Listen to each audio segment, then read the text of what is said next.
And welcome everybody to the Prophets channel, or Prophets of Geek Culture.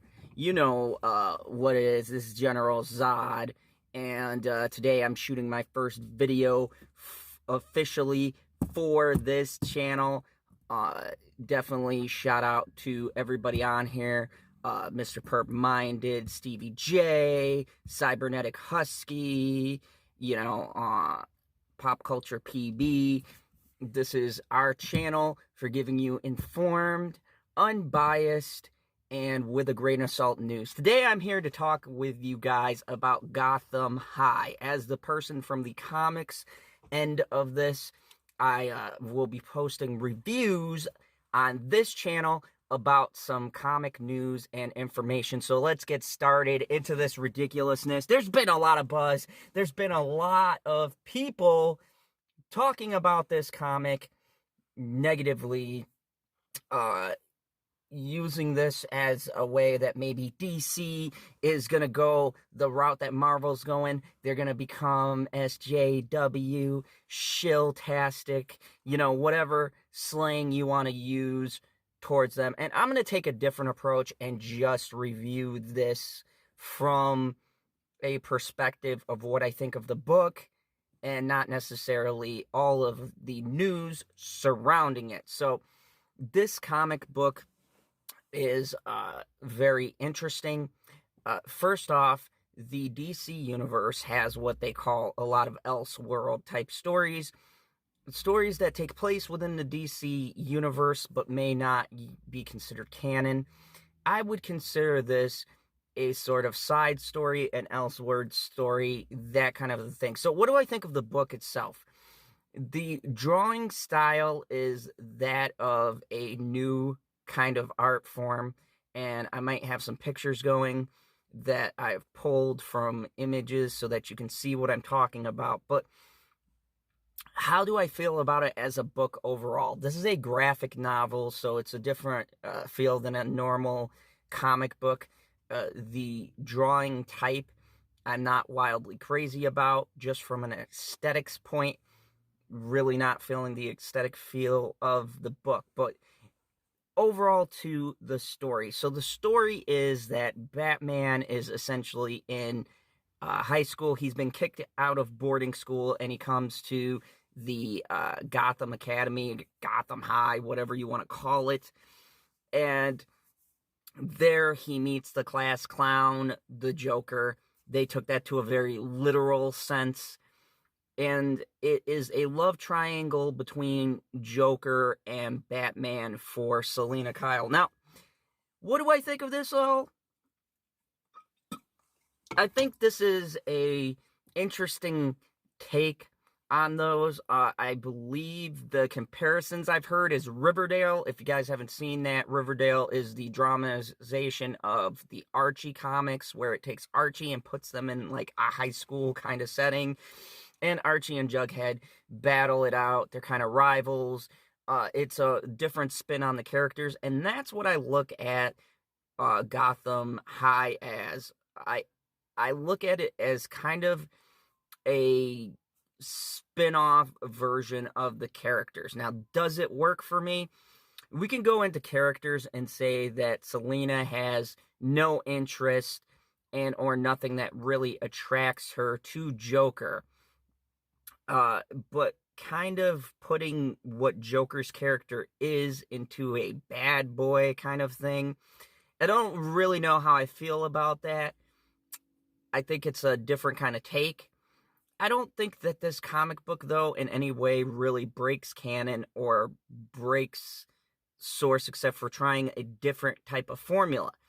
There is more of a teenage rivalry between Joker, and it's a unique spin.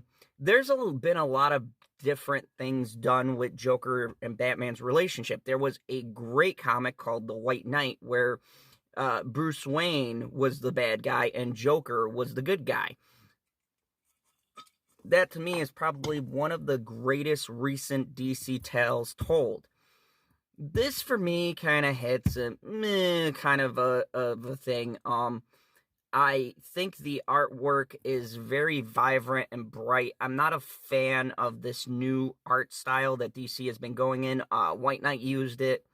It's one of my least favorite quality of the books. I like the old gritty kind of feel of comics. The comic books of the past. You know, I like some of the stuff with Frank Miller as well, because he's got that very gritty, dirty kind of feel to his books, such as in Dark Knight Returns. I like that style of drawing in comparison to this. This feels very very tight, very touched up. It's like glossy. It's weird. The art style is weird. Now, the book's messaging, I see no messaging as far as the way that they approach things. I don't see them throwing in that PC culture. It is more of the social media culture. Batman has social media. That's weird.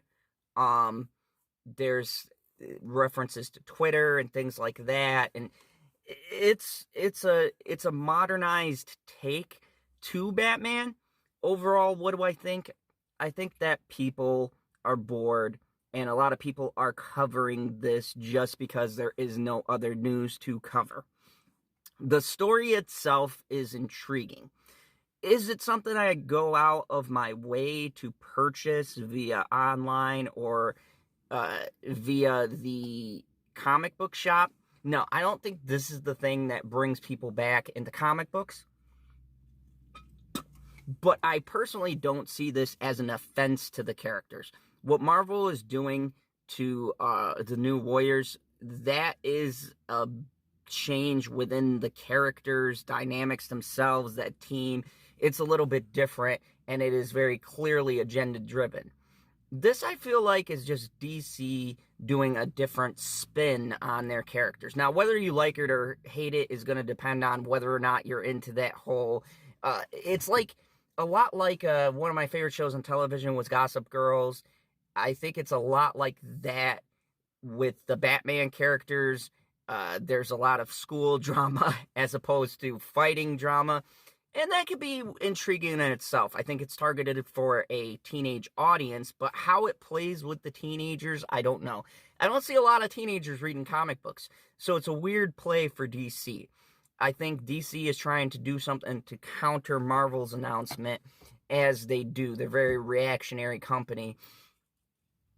But all in all, I would say this isn't one of those books that's trying to be woke. It's not trying to be offensive. I see it as more doing a different thing with characters. And hey, in a comic-driven business with comic books and different books coming out, doing something to set yourself apart from the hustle, it seems like an interesting business strategy. Now, this book, to me, is a lot better than the book announced by Marvel. That's just not a bias. That book looks fucking terrible. And all in all, I would say that this, out of the two of them, is a better choice, but not one that I would read often. It wouldn't be a monthly grab for me. It's just middle of the road. There's not a lot of meat in it. There's not a lot of things that really grab me, and I look at this as sort of a one-off type of deal or an experimental situation. So, overall, my rating for this is I would give this a 5 out of 10. I'd give it a halfway. I wouldn't call it groundbreaking or anything new, maybe not even catching a mass audience, but I wouldn't call it the worst thing I've seen either. I'd say the Marvel book is far worse, and I think that this is just a unique spin on the characters. If you like this video, hit the like button. If you're new to the channel, hit the subscribe button, and definitely check out all of the new and great content that we will be putting on this channel. As always, you guys know the rule. Nah, I'm not going to say it, because we're on a different channel. Just go ahead and subscribe. Tell us your favorite books. Tell us any content you'd like us to make on this channel. You know what to do. And go over and check out my channel, General Zod's Fandom Zone. Thank you very much, and y'all have a great day.